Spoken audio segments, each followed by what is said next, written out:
Her mother loudly called me a failure at Thanksgiving. When I defended myself, my wife snapped. Don't talk back to my mother or just get out right now. I quietly nodded and left, taking the command literally. When she returned to our apartment 3 days later, she realized I had completely moved out. But before I begin, please like and subscribe to the channel. And we'd love to hear which part of the world are you joining us from. Let us know. Now, let's dive into today's story. The duplex on Merritt Street looked exactly like the 14 others on the block. Vinyl siding in faded beige, narrow driveways separated by chain-link fences, satellite dishes mounted at odd angles. Caleb Rourke pulled his 10-year-old Civic into the driveway and killed the engine, watching his breath fog the windshield. November in Wisconsin meant ice on the sidewalks and wind that cut through your jacket like it had a personal grudge. He sat there for a moment, keys dangling from the ignition, staring at his mother-in-law's front door. The wreath hanging there was crooked, decorated with plastic autumn leaves that had seen better years. Through the window, he could see movement, shadows passing behind thin curtains, the warm glow of too many lamps crowded into too small a space. Thanksgiving dinner. For years running now. For years of sitting at that table, measuring his words, bracing for impact. Tessa opened the passenger door and slid out without looking at him, her boots crunching on the frozen gravel. She'd been quiet the whole drive over, scrolling through her phone with that look on her face, the one that said she was already somewhere else. Already preparing. You coming? She asked, not turning around. Caleb climbed out, tucking his hands into his coat pockets. The cold bit at his ears immediately. He should have worn a hat, but Darlene Wickham had opinions about men wearing hats indoors, and the moment he stepped through that door, he'd be indoors for the next 4 hours minimum. Right behind you, he said. Tessa's shoulders tensed, just slightly. She knew what tonight would be. They both did. This wasn't about turkey or gratitude.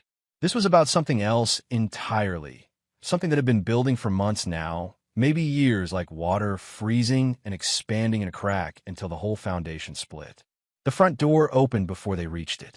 Darlene stood there in her apron, flour dusting her hands, her face arranged in that expression Caleb had come to know intimately.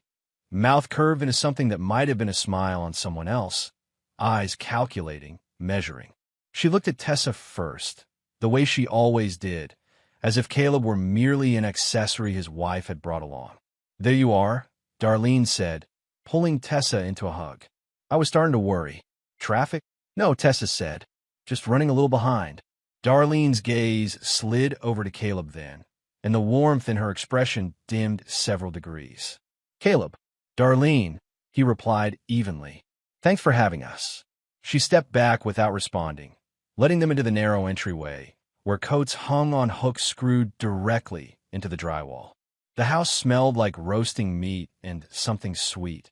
Probably the pumpkin pie Tessa had mentioned her mother made every year from a recipe she claimed was passed down, but Caleb suspected came straight from the back of a can.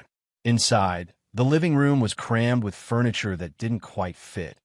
A sectional sofa pushed against one wall, a recliner angled toward a television playing the football game with the sound muted, a coffee table stacked with magazines, and a decorative bowl filled with potpourri that had stopped smelling like anything years ago. Family photos covered every available surface, and Caleb noticed, not for the first time, that he appeared in exactly none of them. There were plenty of Tessa, baby pictures, school photos, wedding shots from her first marriage that had lasted all of 8 months, but after she married Caleb, the gallery had apparently closed. Tessa's younger brother, Kyle, was sprawled on the couch, scrolling through his phone. He looked up when they entered, offered a half wave, and went back to his screen. At 23, Kyle still lived his childhood bedroom upstairs, working part-time at a warehouse and spending his evenings gaming. Darlene called it finding himself. Caleb called it avoiding reality, but he'd stopped saying that out loud. Dinner's almost ready, Darlene announced, wiping her hands on her apron. Kyle, set the table. Tessa, come help me with the gravy. And just like that, Caleb was alone in the living room. He stood there for a moment, then sat in the chair farthest from the television, the one nobody liked because the cushion was worn flat and it creaked when you shifted your weight. He could hear them in the kitchen, Voices overlapping, Darlene asking about Tessa's work at the insurance office, Tessa responding with the kind of animation she never showed at home anymore. Through the doorway, Caleb watched his wife laugh at something her mother said. When was the last time she'd laughed like that with him? When was the last time they'd had a conversation that didn't revolve around bills or schedules or whose turn it was to take out the trash? He pulled out his phone, more for something to do with his hands than any real interest in checking it. No messages, no emails that mattered. He opened the weather app, 28 degrees, dropping to 15 overnight. Lake effect, snow warning for Friday. You want a beer? Kyle asked without looking up from his own phone. Sure, Caleb said. Kyle didn't move. After a moment, Caleb stood and went to the kitchen himself. Darlene was stirring something on the stove while Tessa arranged rolls on a serving plate.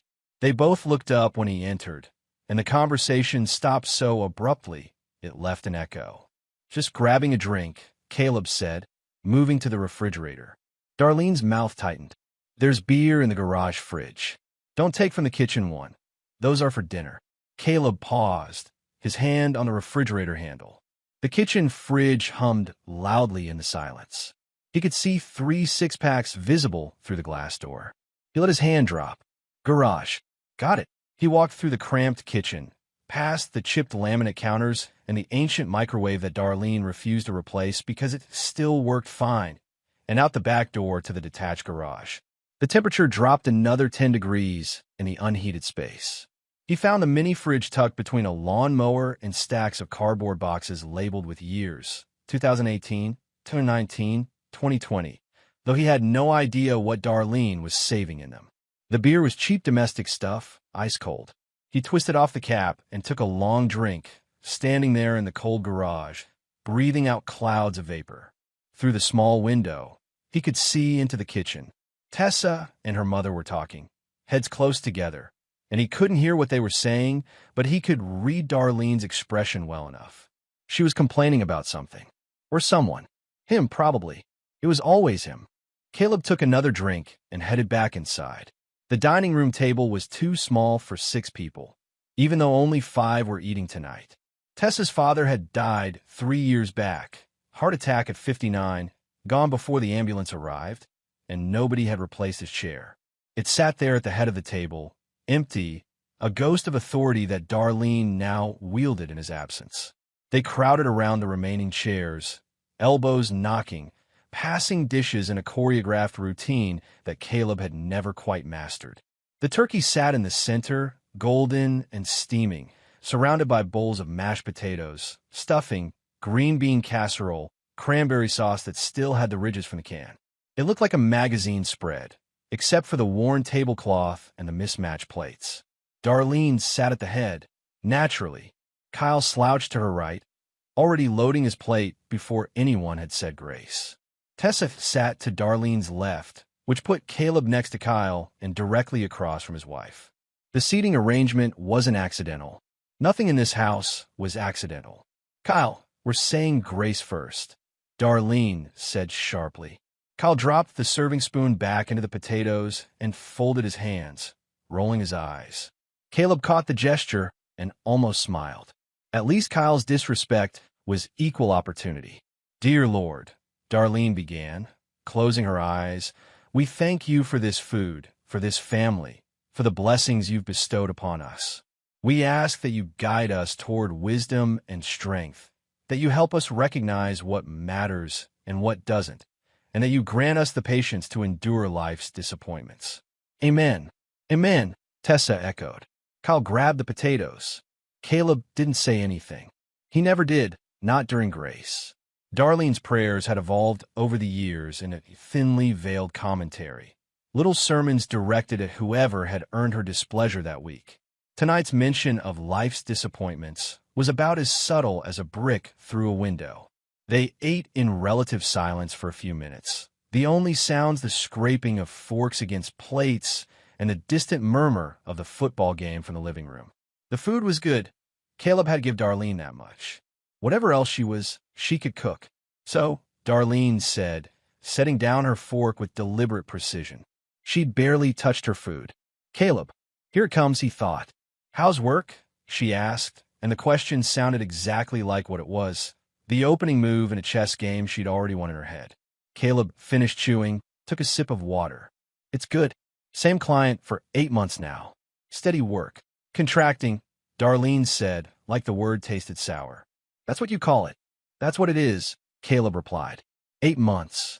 Darlene picked up her fork again, but didn't eat, just gestured with it. And before that, Tessa shifted in her seat. Mom, I'm just asking, Darlene said innocently. I'm interested in what my son-in-law does for a living. Is that not allowed? Caleb kept his voice level. Before that was a different contract.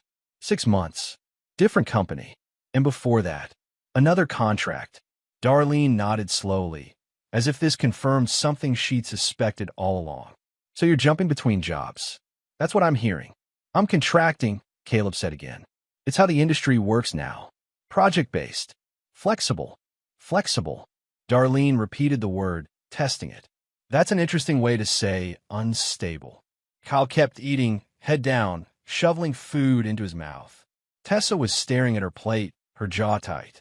Caleb could feel the temperature in the room shifting, the air getting thinner. It's stable enough, he said. I'm working, getting paid, contributing. Darlene laughed, a short, sharp sound. Contracting isn't a career, Caleb. It's surviving. It's what people do when they can't hold down a real job. Mom, Tessa said quietly. Can we not? I'm just being honest, Darlene interrupted. Someone has to be. Your father would say the same thing if he were here. She turned her attention back to Caleb, and her voice hardened. My daughter married a man who was supposed to be stable. Someone who could provide, who could build a future. Instead, she's carrying everything while you play catch-up with temporary jobs. Caleb set his fork down carefully. His pulse was steady, his breathing controlled, but something cold was spreading through his chest. That's not true. No. Darlene leaned forward. She works full-time. She handles the bills, the house, everything. What exactly are you contributing? We both work, Caleb said, keeping his voice calm. We agreed on this arrangement. It works for us. Does it? Darlene looked at Tessa. Does it work for you, honey? Tessa's eyes came up, sharp, almost panicked. We're fine, she said. We don't need to. You're not fine, Darlene said. I see it. I'm your mother. I know when something's wrong. Caleb could feel it building now, the pressure in the room, the way the walls seemed to be closing in. He looked at Tessa, waiting for her to say something, to defend him, to tell her mother to back off. Tessa looked down at her plate. I appreciate your concern, Caleb said, turning back to Darlene, but my marriage and my career are not your business. The words hung there, flat and final. Darlene's face flushed. Excuse me. You heard me, Caleb said. He wasn't angry. He wasn't raising his voice. He was simply done. You've been criticizing me since I walked through that door. Every year, every holiday, every time you get the chance. I'm tired of it. How dare you, Darlene breathed. In my house, in your house, at your table, eating your food, Caleb said. I know, but that doesn't give you the right to insult me, to tell me I'm a failure, to act like I'm some kind of burden on your daughter. You are a burden, Darlene snapped. Look at you. No real job, no ambition, nothing to offer except excuses. Mom, Tessa's voice cut through, sharp and sudden. But she wasn't looking at her mother. She was looking at Caleb. Why do you always do this? Caleb stared at her. Do what? This. Tessa gestured wildly. Make everything awkward. Start fights. You know how she is. Why can't you just let it go?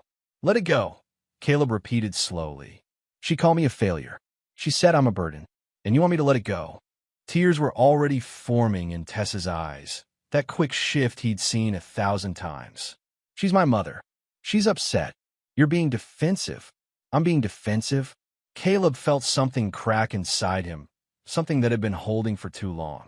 Tessa, she just told me I have nothing to offer. She said I'm not good enough for you, and you're defending her. I'm not defending anyone, Tessa said, her voice rising. I'm trying to keep the peace. I'm trying to have one nice holiday without you turning it into a drama. Darlene sat back, arms crossed, watching. Kyle had stopped eating entirely, his eyes darting between them like he was watching a tennis match. Caleb stood up slowly.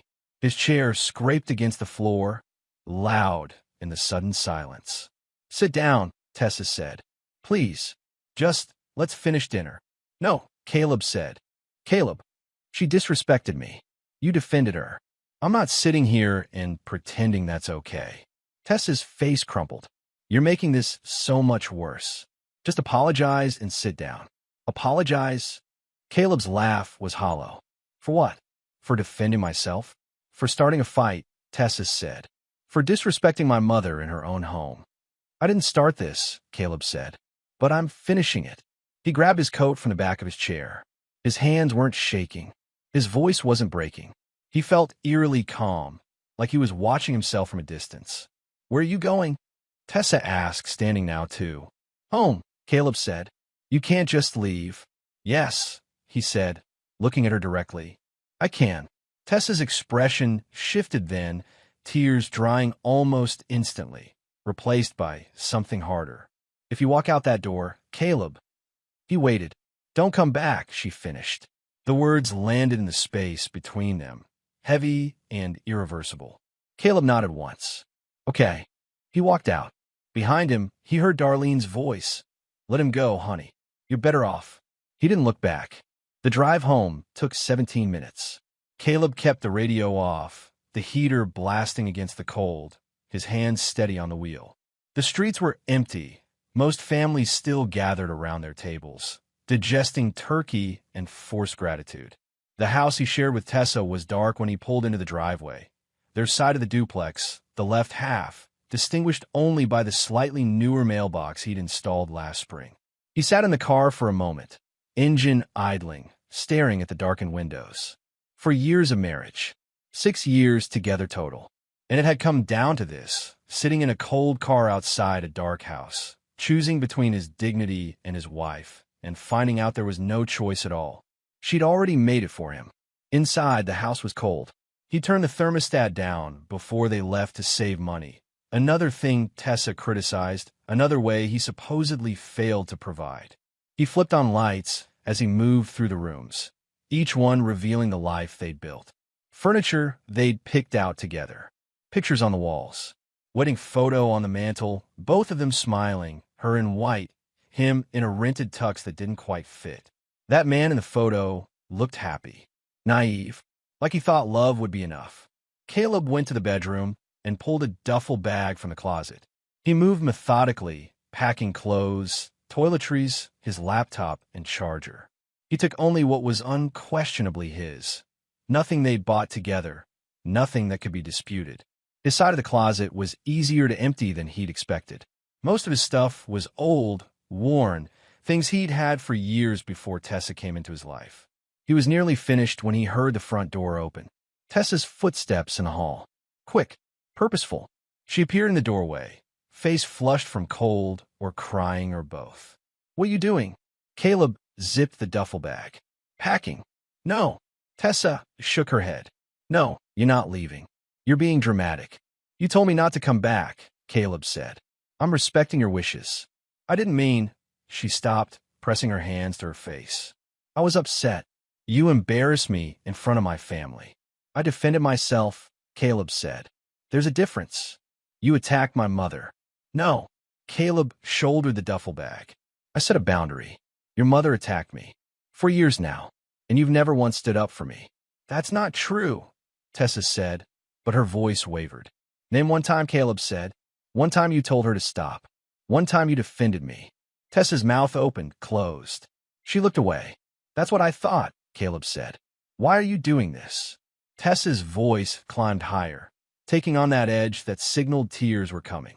"I'm stuck between you and my family. Do you know how hard that is for me?" "Yeah," Caleb said quietly. "I do, which is why I'm leaving." "So you're giving up?" Tears were flowing now, her mascara running. "You're just abandoning me?" "You told me to leave," Caleb reminded her. "You chose your mother over me. You made your position clear." "I was angry," Tessa shouted. "People say things when they're angry. You know I didn't mean it." Caleb set the bag down and looked at her, really looked at her. The woman he'd married. The woman he'd thought he'd grow old with. And he saw what he'd been refusing to see for months, maybe longer. She wasn't crying because she loved him. She was crying because she was losing control, because the script had changed and she didn't know her lines anymore. "Did you mean it when you said I disrespected your mother?" he asked. "When you told me to apologize?" Tessa wiped her face. "Yes, you did disrespect her." "There it is," Caleb said. "There what is?" "The truth." He picked up the bag again. "You're not upset that I'm leaving, Tessa. You're upset that I'm not accepting the blame for this. You're upset that for once, I'm not the one apologizing." "You're twisting my words," she said desperately. "You're making me sound like the bad guy." "I'm not making you sound like anything," Caleb said. "I'm just listening to what you're actually saying." He moved toward the door. Tessa blocked his path, hands raised. "Please," she whispered. "Please don't go. We can work this out. We can go to counseling. We can—" "Can you tell your mother she was wrong?" Caleb asked. Tessa froze. "Can you tell her that what she said was cruel and unacceptable? That she needs to apologize to me?" "She's my mother," Tessa said weakly. "That's not an answer," Caleb said. "That's an excuse." He stepped around her, and this time she didn't try to stop him. He walked through the house, past the living room where they'd watched movies, past the kitchen where they'd cooked together in better days, out the front door into the cold November night. Behind him, he heard Tessa sobbing, loud, theatrical, the kind of crying designed to make him turn around. He kept walking. He threw his bag in the trunk, climbed into the driver's seat, started the engine. Tessa appeared on the front porch, silhouetted in the doorway light, arms wrapped around herself. Caleb put the car in reverse. She didn't move. He backed out of the driveway, shifted into drive, and left. In his rearview mirror, he watched her standing there, getting smaller and smaller, until she disappeared entirely. He drove to a hotel off Highway 41, checked into a room with beige walls and a television bolted to the dresser. He sat on the edge of the bed, surrounded by silence, and waited to feel something: regret, doubt, grief. Nothing came, just a strange, quiet peace, like he'd finally exhaled after holding his breath for years. He woke up early in the hotel room. The alarm on his phone cutting through the dark at 6 a.m. Thin light filtered through the gaps in the curtains, illuminating the generic landscape, painting bolted to the wall, the industrial carpet with its abstract pattern designed to hide stains. Caleb lay there for a moment, staring at the popcorn ceiling, listening to someone moving around in the room above him. His phone buzzed. Multiple times. Messages flooding in. He picked it up, squinting at the screen in the dim light. 17 text messages. All from Tessa, sent between midnight and 3 in the morning. "Where are you? Caleb, please answer me. You can't just disappear like this. I'm worried. Are you safe? This isn't funny. You're scaring me. My mom is asking if you're okay. Please just come home so we could talk. I'm sorry, okay? Is that what you want to hear? You're being cruel. I can't believe you're doing this to me. Fine. Don't answer. I get it now. You never loved me anyway." The last few messages were from this morning. "We need to talk about bills. The mortgage is due next week. You need to come get your stuff." Caleb read through them all once, then set the phone face down on the nightstand. He got up, showered in the small bathroom where the water pressure was too strong and the temperature swung wildly between scalding and freezing. He dressed in the same clothes he'd worn yesterday, checked out at the front desk, and drove to a diner he knew on the west side of town. The place was half empty, the morning rush not yet started. He ordered coffee and eggs, sat in a booth by the window, and opened his laptop. He had work to do, deadlines that wouldn't care about his personal drama. The contract he was on was with a manufacturing company based out of Milwaukee, updating their inventory management system. Boring work, steady work, enough to pay his half of the bills. His phone buzzed again. "Tessa, don't ignore me. This is childish. Just tell me where you are." He silenced the phone and focused on the code in front of him, losing himself in the clean logic of if statements and loops, problems with clear solutions, bugs that could be fixed with patience and attention. By noon, he put in 5 hours of work and finished the module he'd been stuck on. He closed the laptop, paid his bill, and drove to the apartment complex where his friend Mike lived. They'd worked together at his last job, stayed in touch after Caleb had moved on. Mike answered the door in sweatpants and a Green Bay Packers jersey, hair sticking up in every direction. "Dude," Mike said, taking in Caleb's appearance, wrinkled clothes, duffel bag. the look of someone who'd slept in a hotel. What happened? Can I crash on your couch for a bit? Caleb asked. Mike stepped back without hesitation. Yeah, man. Of course. Come in. The apartment was a typical bachelor setup. Gaming system hooked up to a massive TV, pizza boxes on the counter, laundry in various states of clean and dirty distributed across available surfaces. But it was warm and non-judgmental and exactly what Caleb needed.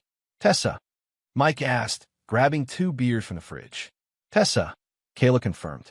He told Mike the story while they drank cheap beer on the couch, the Packers game playing in the background. Mike listened without interrupting, nodding in the right places, his expression darkening when Caleb described the dinner at Darlene's. Man, I never liked her, Mike said when Caleb finished. Your mother-in-law, I mean, met her at your wedding. She spent the whole reception criticizing the venue. Yeah, well, Caleb took a long drink. It doesn't matter now. You filing?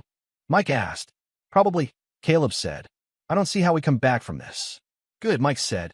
Honestly, bro, you've been miserable for like a year. I was wondering when you'd hit your limit. Caleb looked at him. Was it that obvious? To anyone paying attention, Mike said. You stop talking about her, you know? Like it all.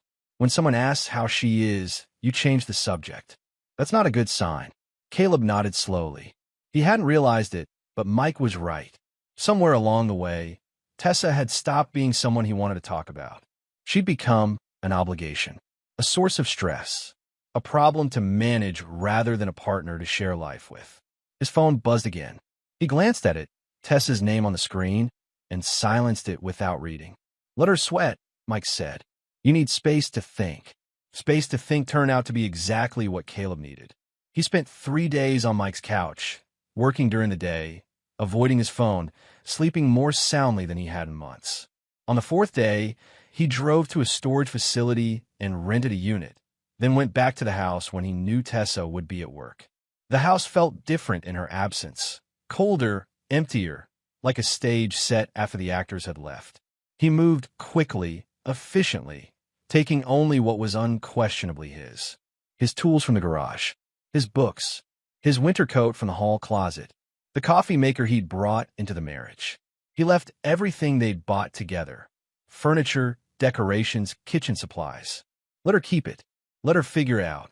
He was loading boxes into his car when his phone rang. Not Tessa this time. Darlene. He almost didn't answer. His thumb hovered over the decline button. Then, curious what she could possibly have to say, he accepted the call. Hello. You need to stop this, Darlene said without preamble. Her voice was sharp, accusatory. What you're doing to my daughter is cruel. Caleb set down the box he was holding. I'm not doing anything to her. You abandoned her, Darlene said. You walked out on Thanksgiving and haven't been home since. She's devastated. She told me to leave, Caleb said. Multiple times. She was upset, Darlene snapped. She didn't mean it. Anyone could see that. I couldn't, Caleb said. Because you wanted an excuse, Darlene said. You've been looking for a way out for months. Don't pretend this is about Thanksgiving. You're a quitter, Caleb.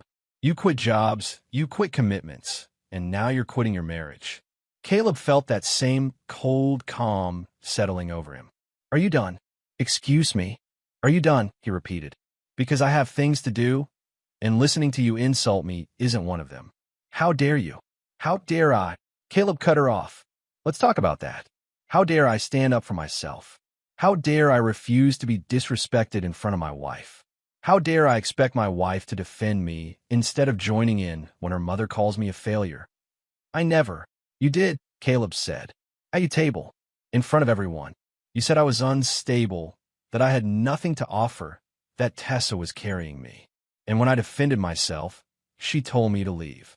Silence on the other end of the line. You raised her to put you first, Caleb continued. To prioritize your feelings over anyone else's. And that's worked out really well for you, hasn't it?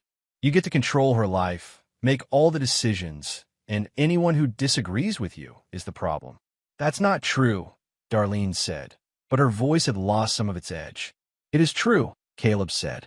And the worst part is Tessa knows it. Deep down, she knows what you're doing. But she's too afraid to stand up to you. She doesn't need to stand up to me, Darlene said. I'm her mother. I'm on her side. No, Caleb said quietly. You're on your own side. You always have been. He ended the call. His hands were steady. His pulse was calm. He loaded the rest of his boxes into the car, locked up the house, and drove away without looking back. The narrative spread quickly, the way stories do in small communities where everyone knows everyone's business. Caleb heard about it from Mike first, who heard it from someone at the gym, who heard it from someone who worked with Tessa's cousin. According to the story making the rounds, Caleb had lost his temper at Thanksgiving dinner. He'd yelled at Darlene, called her names, made Tessa cry, and stormed out without explanation.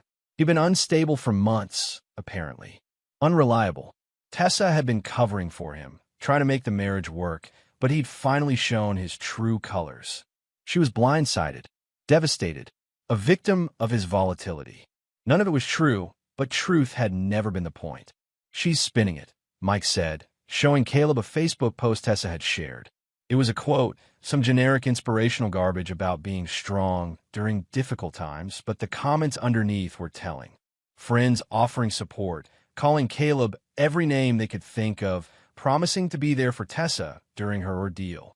Caleb read through them dispassionately. Anger would have been useless. These people didn't know him. They only knew Tessa's version of events, carefully curated to cast her as the wounded party. You gonna defend yourself? Mike asked. No, Caleb said. Why not? Because the people who believe her don't matter to me, Caleb said. And the people who matter already know the truth. It was a small list, that second group. Mike, a couple of other friends from work, his brother in Montana, who Caleb had called to explain what happened before the story reached him through other channels. Everyone else could believe what they wanted. 2 weeks after Thanksgiving, Tessa texted him asking to meet. Not demanding. Asking. That alone told Caleb something had shifted. They met at a diner off Highway 151, far enough from town that they wouldn't run into anyone they knew. Caleb arrived first, ordered coffee, and sat in a booth facing the door. Tessa arrived 10 minutes late, bundled in a heavy coat, her face drawn and tired. She looked smaller somehow, older, like the stress was aging her in real time. She slid into the booth across from him without greeting, ordered coffee when the waitress came by, and sat in silence until the woman left. You look good, Tessa said finally, and there was resentment in it. Accusation. I'm managing, Caleb said. Where are you staying? With a friend. Mike. Does it matter? Tessa wrapped her hands around the coffee mug, even though it was too hot to drink. I guess not. Silence stretched between them. Caleb waited. She'd asked for this meeting. She could explain why. I don't understand, Tessa said finally. How you could just leave like that. How you could walk away from everything we built. I didn't walk away, Caleb said. You pushed me out. I was upset, Tessa said. You know I didn't mean it. You know I wanted you to come back. When? Caleb asked. When did you want me to come back? Was it when you told me not to? Or when you told everyone I abandoned you? Or when you let your mother call me to tell me I was a quitter?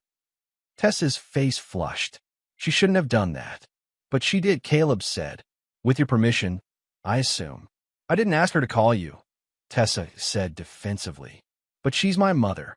She was worried about me. Right, Caleb said. About you. Tessa's jaw tightened. What's that supposed to mean? It means this was never about us, Caleb said. This was about you. About how you felt. About how I made you look. About keeping the peace with your mother, no matter what it cost me. That's not fair, Tessa said. You're making me sound selfish. I'm making you sound honest, Caleb corrected. For once, tears welled up in Tessa's eyes, that familiar defense mechanism, that way of shifting the emotional terrain to make him the aggressor. But Caleb didn't flinch this time. He didn't apologize. He just sat there, waiting for her to realize it wasn't going to work anymore. I'm the victim here, Tessa said, her voice breaking. You broke our family. You left me alone to deal with everything. The bills, the house, the explanations to everyone who asks where you are. Do you know how humiliating this is? You made it humiliating, Caleb said, by lying about what happened. I didn't lie, Tessa shot back. You did leave. You did walk out. After you told me to, Caleb reminded her. Multiple times. In front of your mother. That's not abandonment. That's listening. Tessa shook her head violently. You're twisting it. You're making it sound like I wanted this. Didn't you? Caleb leaned forward slightly. Be honest, Tessa. When was the last time you were happy with me? When was the last time you looked at me and thought, I'm glad he's here? She didn't answer. That's what I thought, Caleb said. This marriage ended a long time ago. Thanksgiving just made it official. So what now? Tessa asked, wiping her eyes. You're just giving up? You're not even going to try to fix this? There's nothing to fix, Caleb said. You chose your mother over me. You always have. That's not something that can be fixed with counseling or apologies or time. That's who you are. You don't know who I am, Tessa said angrily. I know exactly who you are, Caleb said. You're someone who needs to be the victim, who needs to be right, who needs everyone to think you're the good person in every situation. And I'm tired of being the villain in your story. You're being cruel, Tessa whispered. I'm being truthful, Caleb said, and you're not used to that. He stood up, leaving money on the table for both their coffees. I'll be filing for divorce, he said. You can expect the papers in a few weeks. Tessa looked up at him, mascara running. You're really doing this? You did this, Caleb said. I'm just making it official. He left her sitting there, crying into her coffee, and drove back to Mike's apartment feeling lighter than he had in years. The reality of being alone hit Tessa faster than Caleb had expected. Within a month, the cracks started showing. Mike kept him updated, not because Caleb asked, but because Mike found the whole thing darkly entertaining. Tessa had started posting on Facebook more frequently, vague complaints about bills, about stress, about how hard it was being alone. The comments were sympathetic at first, but as the posts continued, the support started drying up. People had their own problems. Compassion fatigue set in. She'd gone back to work at the insurance office, but without Caleb's income covering half the expenses, the math wasn't working out. The mortgage was higher than she remembered. The utilities were more expensive in winter. The car needed work she couldn't afford. Darlene offered advice, lots of advice, but no money. Never money. Just suggestions about budgeting, about cutting back, about finding a second job. Helpful observations about how Tessa wouldn't be in this situation if she'd married someone more reliable. The irony wasn't lost on Caleb. He, meanwhile, was thriving in ways he hadn't expected. Living on Mike's couch forced him to simplify his life. He had less stuff, fewer obligations, more mental space. His work improved. He picked up additional contracts, built new client relationships, started making more money than he had in the marriage because he wasn't constantly defending his career choices or second-guessing every decision. He slept better, ate better, started going to the gym with Mike, lost the weight he'd gained from stress eating during the last year of the marriage. And he didn't miss her. Not once. Not even a little. That, more than anything, told him he'd made the right choice. Filing for divorce was simpler than Caleb expected. He hired a lawyer, a woman named Patricia Chun who came recommended by Mike's cousin.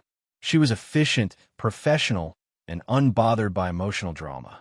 No kids, Patricia asked during their first meeting, flipping through the financial documents Caleb had brought.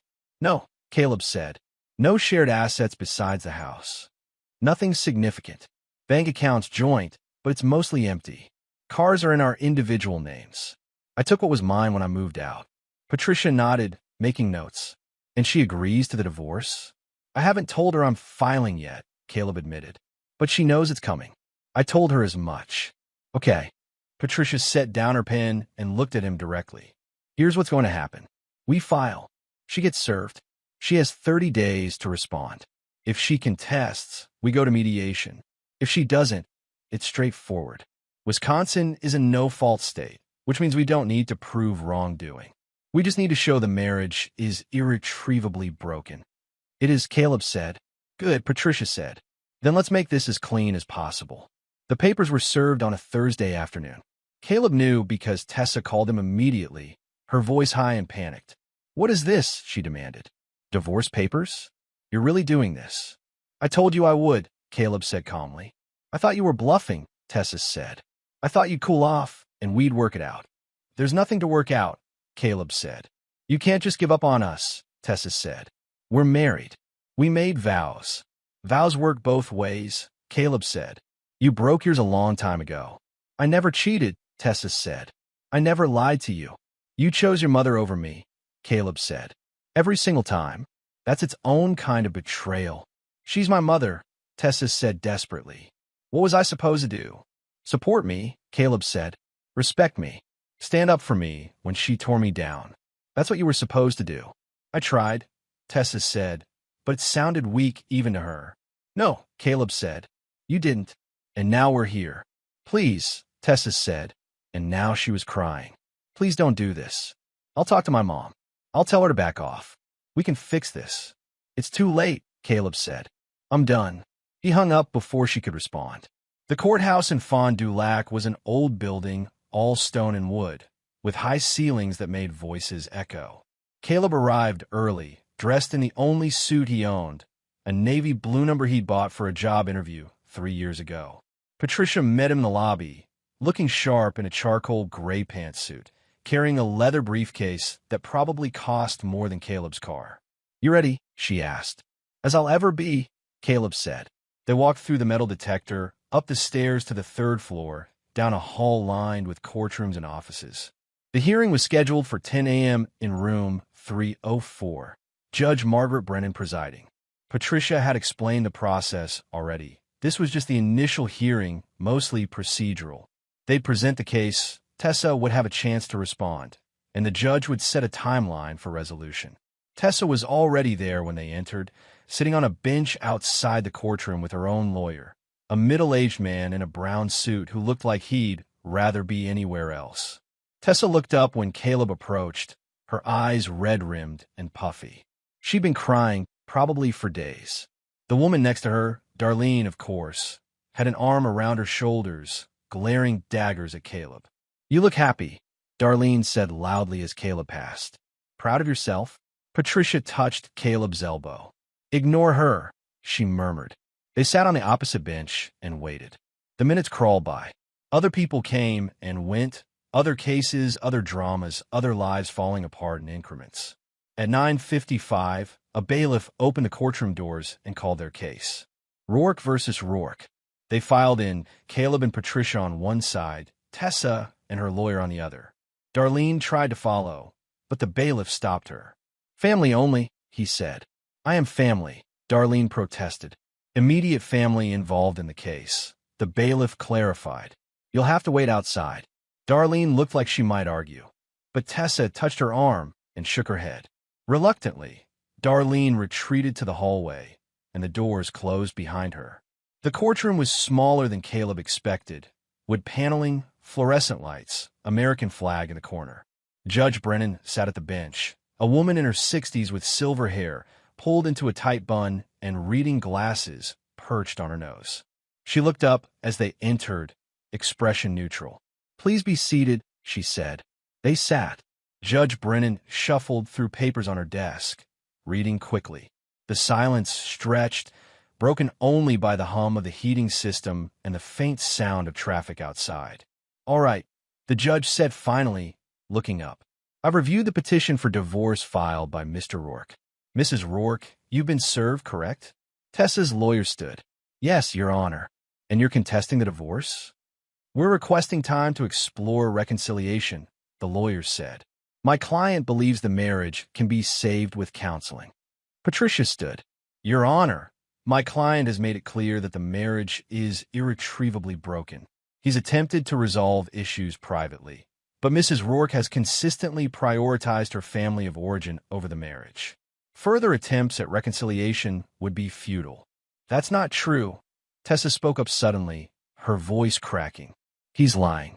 He just walked out on me without warning. I didn't know anything was wrong until he left. Judge Brennan looked at Tessa over her reading glasses.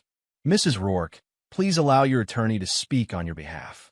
Tessa's lawyer touched her arm, and she subsided, but her eyes were locked on Caleb, pleading. Your Honor, Patricia continued, Mr. Rourke can provide extensive documentation showing repeated attempts to address marital issues, including text messages from the night in question where Mrs. Rourke explicitly told him to leave and not return. She handed a folder to the bailiff, who carried it to the judge. Judge Brennan opened it, began reading. Her expression didn't change, but something shifted in her posture, a slight straightening, a narrowing of focus. "These are text messages from Mrs. Rourke?" the judge asked. "Yes, Your Honor," Patricia said. "Sent the night of November 28th. The judge read in silence. Caleb could see Tessa from the corner of his eye, her face pale, her hands twisting in her lap. She knew what was in those messages. She'd sent them. "Mrs. Rourke," Judge Brennan said, looking up. "Did you send these messages?"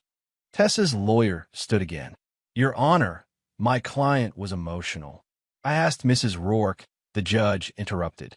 "Did you send these messages telling your husband to leave and not return?" Tessa's voice came out small. "Yes, but—" "And did Mr. Rourke leave as you instructed?" "Yes, but I didn't mean—" "Thank you," Judge Brennan said, cutting her off. She closed the folder and set it aside. "Based on this documentation, I'm satisfied that the marriage is irretrievably broken. Mr. Rourke's petition for divorce is granted. We'll schedule mediation for division of assets. No further reconciliation attempts are required." "Your Honor," Tessa's lawyer tried again, "my client requests." "Your client explicitly told her husband to leave," Judge Brennan said. "He complied. This is the consequence of that decision. Petition granted. Next case." The gavel came down with a sharp crack. It was over in less than 15 minutes.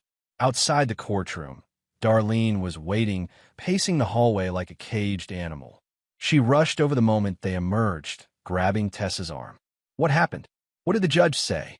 Tessa was crying again, silent tears streaming down her face. "He granted it. The divorce. It's happening." "What?" Darlene's head snapped toward Caleb, who was standing a few feet away with Patricia, discussing next steps. "You can't let him do this." "It's done," Tessa's lawyer said wearily. The judge saw the text messages. "There's no grounds for contest." "What text messages?" Darlene demanded. Tessa didn't answer. She just kept crying, shoulders shaking. Caleb and Patricia headed for the stairs. As they passed, Darlene stepped into their path. "This is your fault," she hissed at Caleb. "You destroyed her. You destroyed this family." Caleb met her eyes calmly. "No, Darlene. You did that all on your own. How dare you? You trained your daughter to put you first," Caleb said. "To prioritize your feelings over everyone else's. To choose you over her own marriage. And when that finally caught up with her, when her husband actually left instead of just taking it, you want to blame me?" He shook his head. "I'm not the problem here. I never was." Darlene's face flushed dark red. "You're a coward. A failure. Exactly what I always said you were." "Maybe," Caleb said, "but I'm free. Can Tessa say the same?" He walked away, leaving Darlene sputtering behind him. In the parking lot, Patricia smiled grimly. "That felt good, didn't it?" "A little," Caleb admitted. "Good," Patricia said. "Now let's finish this. Mediation next week. We'll get the assets sorted, and you can move on with your life." "What about her?" Caleb asked, glancing back at the courthouse. Through the glass doors, he could see Tessa and Darlene, still arguing in the hallway. "She'll figure it out," Patricia said. "Or she won't. Either way, it's not your problem anymore." Mediation was scheduled for the following Tuesday at a neutral office downtown. The mediator was a soft-spoken woman named Ellen who specialized in family law. She sat them down in a conference room, Caleb and Patricia on one side of the table, Tessa and her lawyer on the other, and went through the assets point by point. The house was the main issue. Tessa wanted to keep it. Caleb didn't care either way, but he wanted his equity out. "I can't buy you out," Tessa said. "I don't have that kind of money." "Then sell the house," Caleb said simply. "Split the proceeds. Where am I supposed to live?" Tessa asked, her voice rising. "That's not my problem," Caleb said. "You're being vindictive," Tessa accused. "You're trying to punish me." "I'm being practical," Caleb corrected. "We both own the house. We both deserve our share. If you can't afford to buy me out, we sell. It's that simple." Tessa's lawyer leaned over and whispered something to her. She shook her head vehemently, then turned back to Caleb. "What if I refinance?" she asked. "Get a loan to pay your half." "Can you qualify for that?" Patricia asked. Tessa hesitated. "I don't know. Maybe." "Well, find out," Patricia said. "But until then, the recommendation stands. Sell the house, split the proceeds. It's the cleanest solution." The mediation lasted 3 hours. They went through everything. The joint bank account, Caleb had already withdrawn his half. The cars, no dispute, each kept their own. The furniture, Caleb had taken what he wanted, told Tessa to keep the rest. The only real sticking point was the house, and, eventually, Tessa agreed to put it on the market. "Fine," she said, her voice hollow. "Sell it. I'll move. Where will you go?" Ellen, the mediator, asked gently. Tessa didn't answer for a long moment. Then, quietly, "My mom's, I guess." Caleb felt nothing. No satisfaction, no guilt. Just a distant observation that this was the inevitable conclusion. Tessa had spent her marriage prioritizing her mother. Now she'd spend her divorce living with her. Poetic in a way. The house sold faster than expected. The market was hot, even in winter. A young couple with a baby put in an offer 2 days after it listed, and within a month, the sale was finalized. Caleb got his check, $48,000, his half of the equity, and deposited it the same day. He used part of it to rent a small apartment on the north side of town, a 1-bedroom with decent heating and a parking space. Nothing fancy, but it was his. No shared walls with Tessa. No mother-in-law dropping by unannounced. No walking on eggshells. He bought furniture from IKEA, assembled it himself in the living room while listening to a podcast about the history of jazz. He hung pictures he actually liked, landscapes, abstract art, nothing from the marriage. He set up his workspace in the corner, bought a better desk chair, invested in a second monitor for work. And slowly, methodically, he built a life that belonged entirely to him. Tessa moved back in with Darlene the same week the house sold. Caleb heard about it from Mike, who'd heard it from someone at the gym. The arrangement wasn't going well. Darlene still treated Tessa like she was 16, setting rules about curfews and chores, criticizing her choices, micromanaging her schedule. "Classic," Mike said, shaking his head. She spent her whole marriage running home to mommy, and now she's stuck there. "Karma," Caleb said simply. "Cold," Mike observed, "but fair." The final divorce decree came through on a gray afternoon in March. Caleb picked up the mail on his way home from work, saw the official envelope, opened it standing in his apartment doorway. Decree of divorce. State of Wisconsin. Rourke versus Rourke. Marriage dissolved. Assets divided. No further obligations. He read through it once, then sat on the kitchen counter and made himself dinner. Chicken stir-fry with vegetables, rice, a beer from the 6-pack in the fridge. He ate in front of the TV, watching a documentary about deep-sea exploration, and didn't think about Tessa at all. His phone rang later that evening. He glanced at the screen, saw Darlene's number, and let it go to voicemail. 2 minutes later, the voicemail notification appeared. He deleted it without listening. Whatever she had to say, he didn't need to hear it. Spring arrived gradually, the snow melting in patches, revealing dead grass and last year's leaves.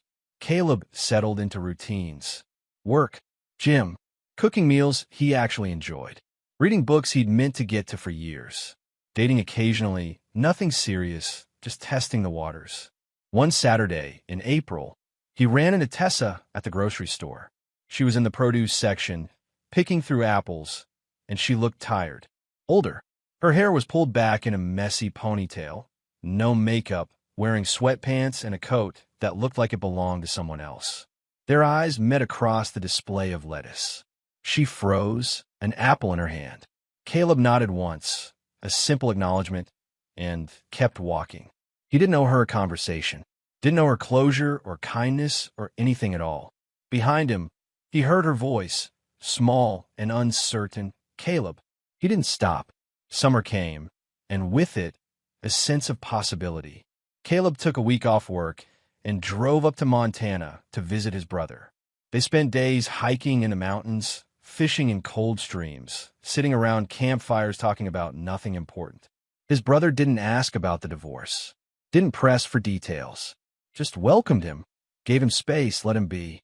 "You seem good," his brother said on the last night, passing Caleb another beer across the fire pit. "I am," Caleb said, and he meant it. "Better than before," his brother observed. "Way better," Caleb confirmed. They sat in comfortable silence, watching sparks rise into the night sky. Somewhere in the distance, an owl called. The air smelled like pine and smoke and freedom. A year after the divorce, Caleb got a friend request on Facebook from someone named Ashley, a friend of Tessa's he vaguely remembered from the wedding. He almost deleted it, but curiosity won out. He accepted. Immediately, a message popped up. "Hey, I know this is random, but I wanted to reach out. I heard what really happened with you and Tessa. The real story, I mean, not her version." Caleb stared at the message. "Who told you?" "Kyle, her brother. We've been dating for a few months. He said she lied about everything. Said you had every right to leave." Caleb leaned back in his chair. Kyle. He'd barely thought about Tessa's brother since the divorce. The kid who'd sat there at Thanksgiving dinner, silent, watching the whole thing unfold. "That's good to hear," Caleb typed back. "But I don't need vindication. I know what happened. I know. I just wanted you to know that not everyone believed her. Some of us figured it out." "Thanks," Caleb wrote. "How's she doing?" There was a long pause before Ashley responded. "Not great. Still living with her mom. They fight constantly. She's gained weight, stopped taking care of herself. Darlene controls everything. Her schedule, her money, who she can see. It's bad." "That's unfortunate," Caleb typed. And he meant it in an abstract way. He didn't wish Tessa ill. He just didn't care anymore. "Kyle says she asks about you sometimes," Ashley added. "Wonders how you're doing." "I'm doing fine," Caleb wrote. "Living my life. Moving forward." "Good for you," Ashley responded. "You deserve better than what she gave you." "Thanks," Caleb said. "Take care of Kyle. He's a good kid." He closed the message thread and returned to what he'd been doing, researching apartments in Madison. His current contract was ending, and he'd been offered a position with a tech company there. Better pay, better benefits, a fresh start in a new city. He accepted the offer the next day. Fall returned, and with it, the anniversary of that Thanksgiving dinner. Caleb thought about it briefly as he drove through Madison, looking at apartments, imagining his new life. 1 year since he'd walked out of Darlene's house. 1 year since he'd chosen himself over the expectations of people who didn't respect him. Best decision he'd ever made. He found an apartment near the Capitol, a renovated building with exposed brick and high windows, space for a real office, a kitchen where he could cook without being criticized. He signed a lease that afternoon. On Thanksgiving Day, he cooked for himself. A small turkey breast, mashed potatoes, green beans, pumpkin pie from the bakery down the street. He invited Mike and a few other friends over, and they ate in his new dining room, laughing and telling stories. No tension, no judgment. No one called him a failure. No one questioned his choices. No one told him he wasn't good enough. And when the evening ended, when his friends left and Caleb cleaned up the dishes and sat on his couch in the quiet apartment, he felt something he hadn't felt in years. Peace. Complete, unshakable peace. He never saw Tessa again. Never spoke to Darlene. Never looked back at the life he'd left behind. He'd been given a choice. Stay small, stay silent, stay diminished, or walk away and build something better. He chose better, and he never regretted it. Not once. Not ever.